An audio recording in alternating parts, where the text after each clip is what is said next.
Hi, it's Eric and Debbie, and we're on our way to do what? To pick up our next new boat. Not new to us. We are buying a 1985 38-foot Irwin Center cockpit. Whoa, let's stop. Let's go back to the beginning. So let's talk about why we're here and who we are before we start getting into the episodes. That might be a good place to start so that you guys have a little bit of background of why we started the channel and who we are. And I think let's go back to our childhood. We gotta go back to my childhood. Okay. Looking at me to tell my childhood. Okay. Yes. So I was very adventurous as a child. I was fortunate to have a dad that was very adventurous, that wanted to go places, do things. My mom was more conservative. She kept us on the safe side. She kept me level-headed and not get into too much danger. So as my childhood growing up, I was into boats, sailed a lot as a kid. My dad taught me how to sail. My uncle was having me ride motorcycles since I was a little kid on his Indian chopper, and would sit in front of him by the gas tank and ride on the motorcycle. And later on my dad bought me a motorcycle and I would run around in that, and got a street bike, and from there I got cars, and I got into cars, boats, motorcycles, Camping. Yeah, my family did a lot of trips. Every summer we'd go someplace different until they bought a condo down in Hilton Head Island, and we'd have summer vacations down there on the ocean, so that got me the love of the ocean. My dad had a 27-foot American sailboat, so we sailed that on Lake St. Clair a lot growing up. So I did a lot of adventurous stuff growing up. Anything that was dangerous, I wanted to do it. Scuba diving, did that stuff. So, yeah, I had a sense of adventure. And yours? For me, my childhood was pretty much the opposite of that. It was pretty just your average suburban household, probably. Maybe not, but basically my summers were swimming in the pool. We biked and went swimming. I mean, I was in the era where in the summertime you were outside. You weren't inside playing video games or watching TV. You were outside. And we had pools, so I was swimming all the time. That was basically it. We took a vacation every year, but it was always to Cedar Point, which is kind of funny because I absolutely hate roller coasters now. Don't like anything about Cedar Point anymore. But that was our vacations. We did not do a lot of traveling. There wasn't any camping or boating or anything like that. I didn't start doing that until I met Eric. And that's a good segue. How did we meet? How did we meet? So I have my best friend who I work with. We became great friends. And she was going to college. And I had just gotten out of an 8-year relationship. Actually was engaged. Couldn't set the date, so broke it off. And she told me about a guy that she was going to college with that was actually just going through a divorce. Who was that? That was Renee. No, I meant the guy. Oh, the guy. What guy? The guy that she told you about. You. Oh, it was me. Oh, I was that wonderful man that she told you about, huh? No, she didn't say that. She said there's this hot guy in my class. She did say there was a hot guy in my class. Did she say a hot guy? She did say hot guy. She goes, thanks, Renee. And I'm already dating someone, so she goes, I thought maybe he would like to meet him. So, well, then I met them at after school one evening. Yeah. And I was going through a divorce. I had 2 young daughters, 2 and 3, when I was going through my divorce. And I went back to school and went back to college, and that's when I met Renee. She was a college classmate of mine, and after class we'd have a study group and we'd all go out drinking and have a good time. And we went to a hotel lobby and we would play pool and have some drinks. And I wasn't looking for any relationship at that time because I was going through a divorce. I was married and going through a divorce, and it was a messy divorce. And I had 2 little girls that I was going to try to raise myself. And I did wind up getting custody of my girls and raising we raised my girls. Yeah, when I met her, I seen her at the hotel, and Renee brought her up, and we were playing pool, and I showed her pictures of my girls, and she was the first girl that didn't run screaming when I showed her pictures that I was going through a divorce and I had 2 little girls, and she didn't go run screaming. She said, "Let me see the pictures," and I showed her, and she went, "Oh, they're so cute." But tell them how I picked. So when I first met him, okay, he was drinking a Bud Light. Peels the label off his Bud Light, makes it into a flower, and says, "This Bud's for you." Cheesiest line ever, but it made me laugh. And the rest is history. And I wasn't planning on picking anybody up, so what the heck? And it worked. I gave her the bud, and we started talking, and showed her the pictures of the girls, and she didn't run screaming, and we had no commitment. Nope, just had fun. There was no commitment for, 5 years? 5 years. Something like that. Then I think I looked at you one day and I said, "Are you committed?" And you said, "Yeah, I guess I'm committed." And I said, "Yeah, I guess I'm committed too." And we weren't seeing anybody else, so we were dating each other exclusively, and so we went ring shopping. We did. Bought a ring, and I did not ask her to marry me. No, that's right, you did not. He kept that ring on his dresser for quite a while, and she picked it out. I did pick it out. And then when he would go to work, I would try it on. Going, well, that looks really nice. Maybe one day I'll actually get to wear it. So we were going on. My divorce got finalized, and we had still been dating for a while, and we were committed. We had picked out a ring, and we were going to Put-in-Bay. And I took her to Put-in-Bay, and I asked my girls, they were little girls at that time, and I asked them, I said, "What do you think of Debbie?" And they said they liked her, and I said, "What do you think if she would be your second mom?" And they approved, and so I decided to ask her to marry me. And so we planned a trip. We were going to Put-in-Bay. And Put-in-Bay it's in Ohio, and it holds a special place in my heart because as a young man, I was sailing with my dad and my mom and my sisters, and we went down to Cedar Point. Mm-hmm. And on the way, we got stuck in a bad storm. In that storm, we took safe harbor in Put-in-Bay, and it was a great time. We got to see the island. All the boats were rafted off, and it stuck in my head. So when I decided to ask her to marry me, we took the ferry over to Put-in-Bay. And she's sitting there with the 2 girls inside the ferry where they had the glass so you could see the captain driving the boat. And I told her, I said, "I want to take the girls up to go see the captain." And I said, "Let me go up there and ask him if I can bring up the girls." So I went up there and I asked the captain, I said, "Can you stop the boat, the ferry, and so I can propose to my fiance?" And he said, or my girlfriend. And I said, "Yeah." Well, we got a call back to the shore, and she had no clue what was going back on, and the captain calls back to shore and says, "Can we stop the ferry?" And they're like, "What?" "Yeah, we got a guy here that wants to propose to his girlfriend, and can we stop the ferry?" And they're like, "Well, we're on a time schedule. We got to get these ferries out so."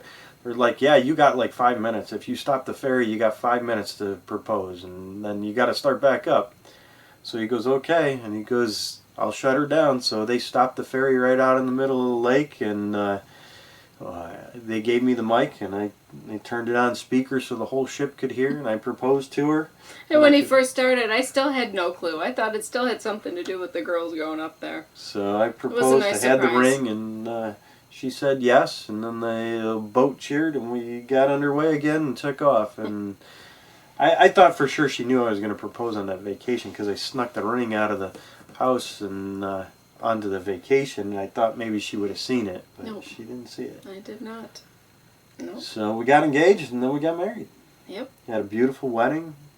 Girls stood up. My best friend Rob stood up, and Renee stood up, and my 2 little girls, and had a great wedding, had a fun time, and started our life's adventures. Well, not quite then. No. It was an adventure, but... Yep. All right. So kind of getting into how we decided to have these adventures. Before we get to there, when we had the kids, I had a motorcycle. I had a Honda 550 that my dad gave to me on my 21st birthday, and I stopped riding because I had a 2 and 3 year old daughter, and the roads were crazy out there. I didn't want to ride my motorcycle and kill myself out there and have 2 little girls grow up without a dad. So I stopped riding, and we trucked that motorcycle at every house and every location, out of storage and house to house. I never rode it. So I put the bike away when I had the kids, and so I told my dad, I said, I'm going to sell it. I'm going to buy a boat, something that the family can use. So we bought our first 16-foot boat. The money that I got from the motorcycle, so we could go out and have some fun. But the girls were older at that point. Yeah, we kept that for a couple of years, and in the meantime looking for something a little bit bigger. And then at that point we had found the 19 and a half foot boat, bow rider, that we traveled all over Michigan. We trailered it. Yep. Yeah. Trailered it all over Michigan, all the lakes in Michigan. So we had a lot of fun with the kids. You know, him and I were more into let's anchor and just kind of relax in the water, and the kids were let's go faster, let's go faster. Tubing. And then the kids left. Yeah, and kids grew up and moved out. We had this little boat that him and I would take still around, trailered around the state, and then we're like, well, this is silly. This thing does not have a bathroom. Yeah, we'd have to go back to the shore, and then we'd have to load it up on the trailer, and it was just no bathroom, and we're older, and so we were thinking, okay, we probably need something a little bit bigger, and how big do we want to go? So we were looking at something that was still trailerable, and when we were checking these, up to 26 foot, yeah, it was just very cramped.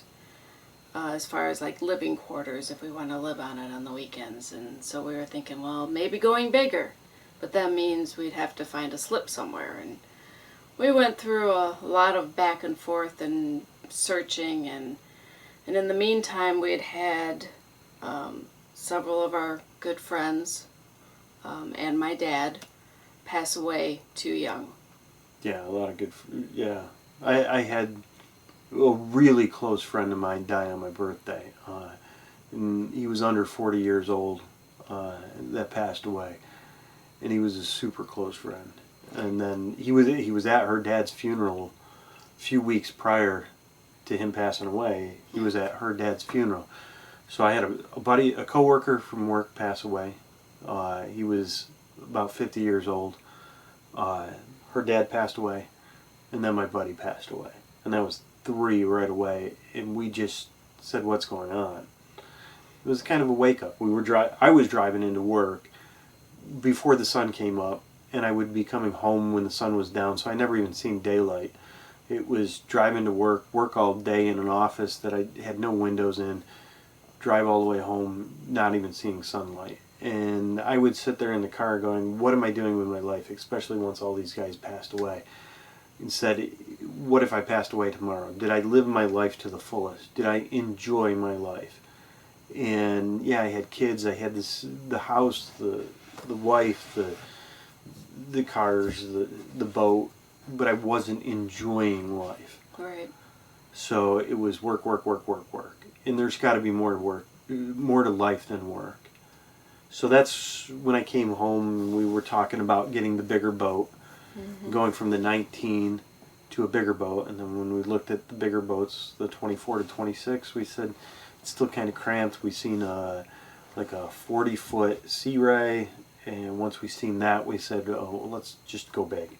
All right. And so that's when we went to a 32-foot Silverton that we had just sold, and this gets us closer to where we are right now. We sold the 32 now.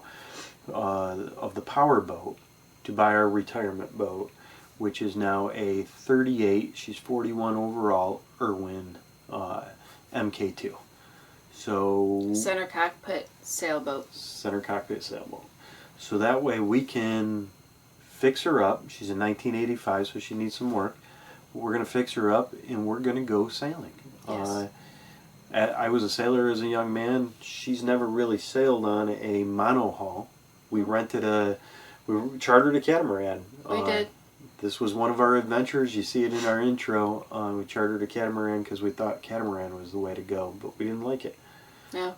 So we went with monohull, and we can get in the monohull catamaran discussion later, but we decided to go monohull, and we're going to fix her up, and we're going to go sailing. Yep. So this did we miss anything? Well, in between, us buying the 32-foot and now this one, we've purchased a jet ski. Oh, yeah. We've got the travel trailer that we're currently sitting in. In a cabana. We bought the cabana first. Well, we bought the boat first. We bought the 32. Mm-hmm. And then we needed a place to dock. And my dad, thank God for my dad.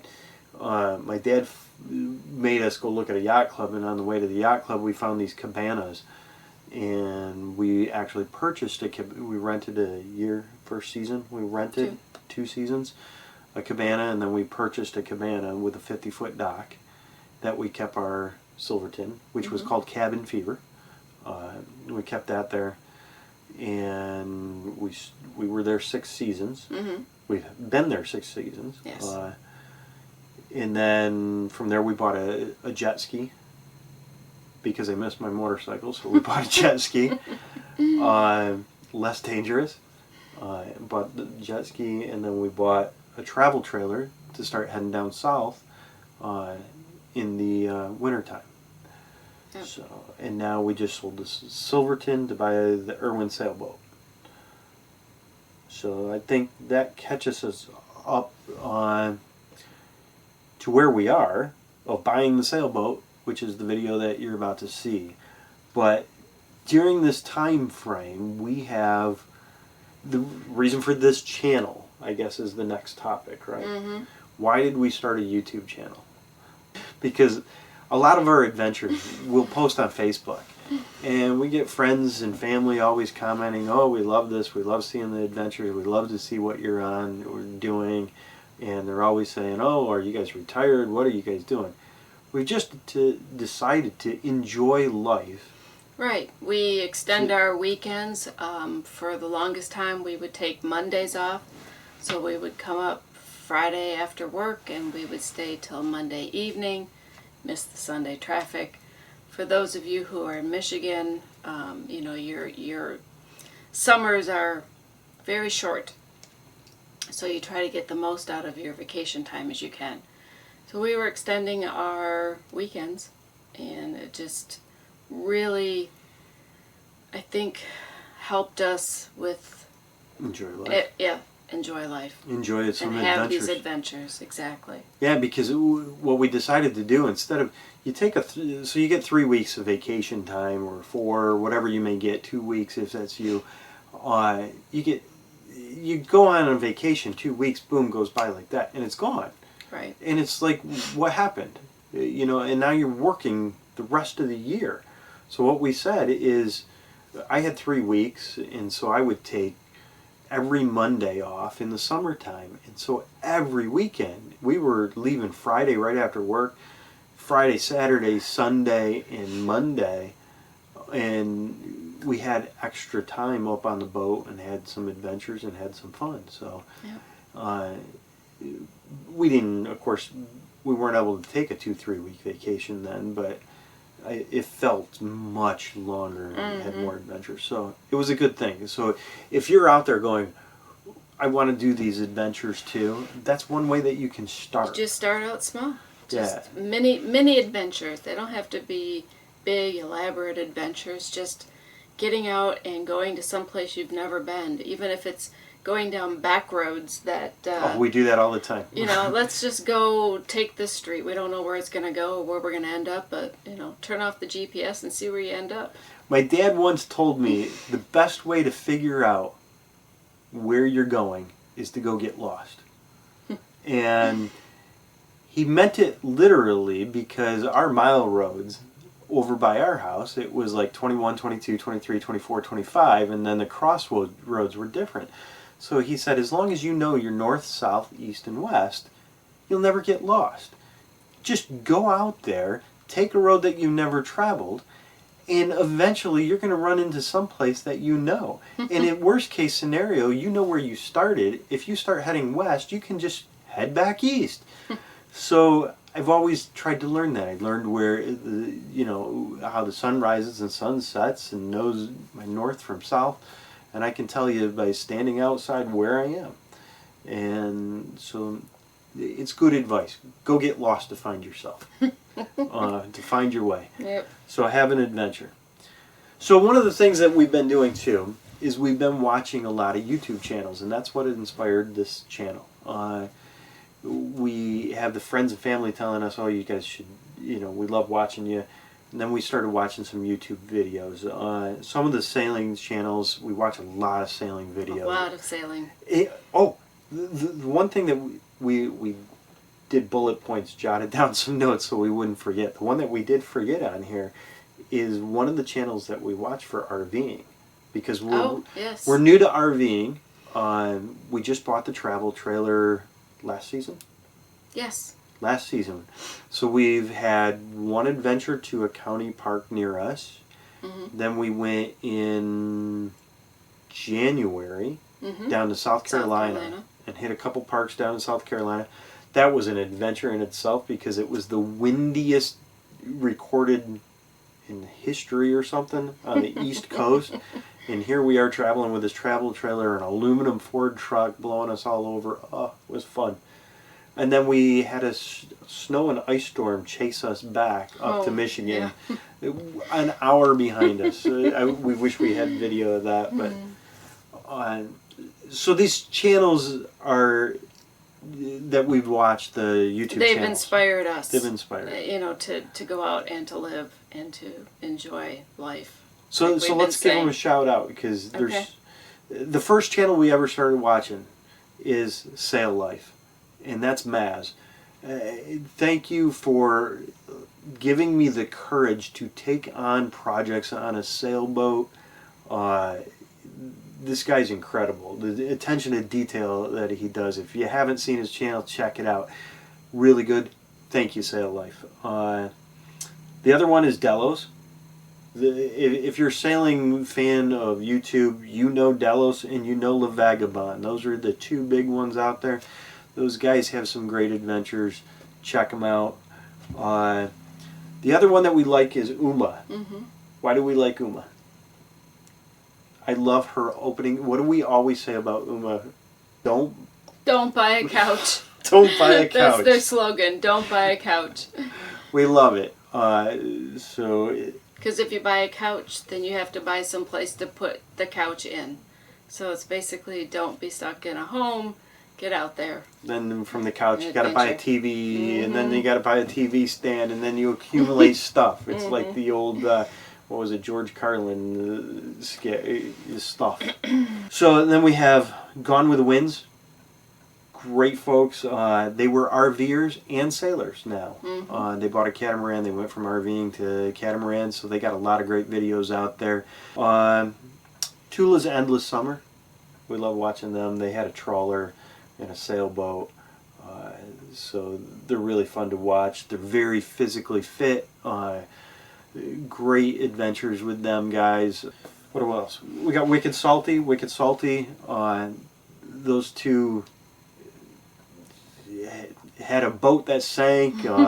They had a great adventure first, and then they ran out of money, had to go back and work and to buy another boat, and then they got another boat, and that boat sank, and then they had to go out. Great folks to watch. Very inspiring, uplifting to say that you can do it no matter what your age. You can make it. You can do this. Sailing Miss Lone Star. I watched Sailing Miss Lone Star. They recently renamed their channel though, but if you look it up as Sailing Miss Lone Star, she's really inspiring. She bought a boat for $1. Incredible. Now she's bought another, Bianca, her daughter, bought a sailboat for $1. Love watching them. So, and then as we were talking, we started watching an RVing channel. It's KYD. Keep your daydreams. Keep your daydreams. Thank you. Keep your daydreams. So. And they're really fun to watch. They are. Very physically fit, very active, blast funny. Down to earth. Funny too. Yeah. I love watching them. So good videos. All of these guys inspired us. So thank you guys, all of these other YouTube channels, for inspiring us to try to do something with ours and get out there and do an adventure and record it for you guys and record it for ourselves. Yes. So that way we have these adventures later on in life archived, so we can go back and look at them. So that's what it's all about. That's what it's all about. about. Enjoy life's adventures. Exactly.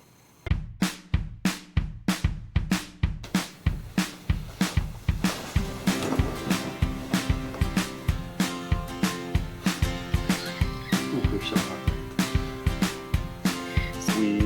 Where's my notes? I lost my notes.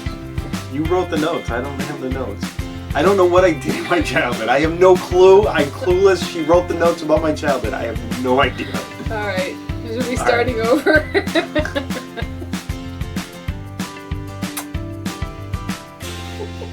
What was that? Oh, you're cutting that out. No, I might leave that one in. No.